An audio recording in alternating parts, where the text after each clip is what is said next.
In this video, I'm going to show you how to work a couple of tricks with the long tail cast on. I love the long tail cast on. It's my go-to favorite because it's fast for me and it creates a nice edge treatment for whatever I need to cast on. But the devil with the long tail cast on is, of course, estimating the length of the tail that you need, and especially if you have to cast on a lot of stitches. So I've learned a trick over the past couple of years for doing this if you've got to cast on a lot of stitches with the long tail. And the trick is simply a simple one, and that is to use 2 strands of yarn, one from each ball or one from the inside and the outside of the ball.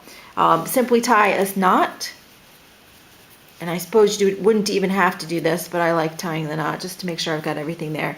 I tie the knot, I put the knot over the top of one of my needles, and I set up my handhold for doing the long tail cast on and cast away. Now at the end of my correct number of cast on stitches, I simply clip one of the strands. That becomes the tail. The other strand is still attached, and that becomes my working yarn. Easy peasy. Never have to worry about estimating the length of the tail again. Now another thing that I'm going to show you is what I'm going to call the trick play technique. In the Thankful Sweater body portion, the stitch pattern is knit 2 rows of stockinette, 2 rows of reverse stockinette. So essentially that's knit a row, purl 2 rows, knit 2 rows, purl 2 rows. And that will give you a sort of horizontal ridged effect.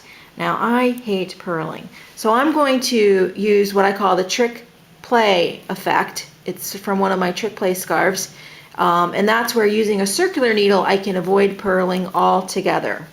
A big win for me.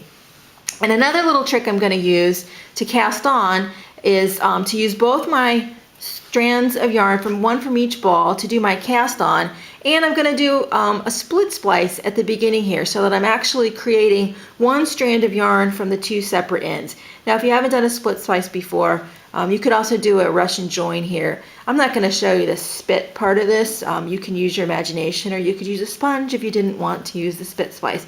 But essentially what I've got here is a feltable yarn. I'm going to wet the ends. I've kind of prepared my ends by taking 2 of the 4 plies out on each end so that my join is not going to be thicker than the rest of my yarn. And I would simply hand felt these 2 together by simply rolling them in my hands. And maybe I don't even need spit for this yarn. It's got enough cashmere in it that I think it's going to felt quite easily. You get the effect. A little spit or moisture will help that right along. Now I'm going to go ahead and put that on my working yarn, my working needle to cast on, putting it over the needle, and begin my cast on. And essentially by doing that, I've cast on 2 stitches here. And I'm going to continue to cast on across. I'm only going to do a few stitches cast on here so that you can see the technique. Now normally I would cut one of these strands and continue on with the working strand, with the working yarn being the other strand that's attached. Instead, in this time with the trick play technique, I am going to leave both strands there. Now this technique has to be done on a double point if you have few stitches, or a circular needle if you have a lot of stitches. And the technique is simply to begin knitting across your stitches with one of the strands that's attached. And I'm just going to knit across my 5 stitches here or so.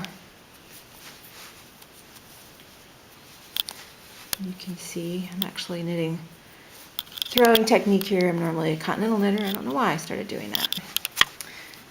There's my 5 stitches. Now normally at this point you would turn, but for the trick play technique, instead of turning, I'm going to slide these stitches to the other end of my circular needle. This happens to be a long circular needle, and begin knitting with my other strand of yarn. And I'm just going to knit across. Let's see, I've picked up my continental technique again. Knit across my stitches. Now I have both strands of yarn attached. This is messy here from the cast on. If I'd done a proper split splice, I wouldn't have this little tail sticking out here. I'll have to go back and fix that.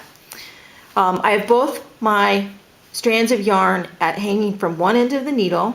I'm going to go ahead and turn at this point and knit back with the opposite strand, not the strand I just knit with, but the opposite strand.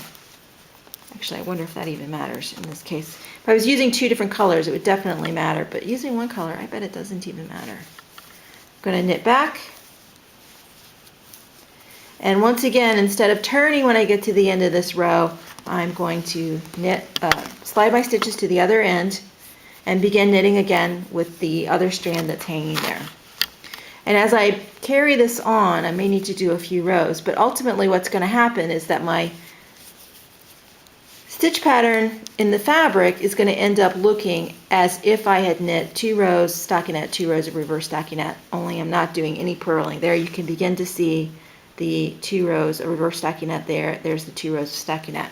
Let me go ahead. Both strands are on the end. I'm going to turn and knit across 2 more times.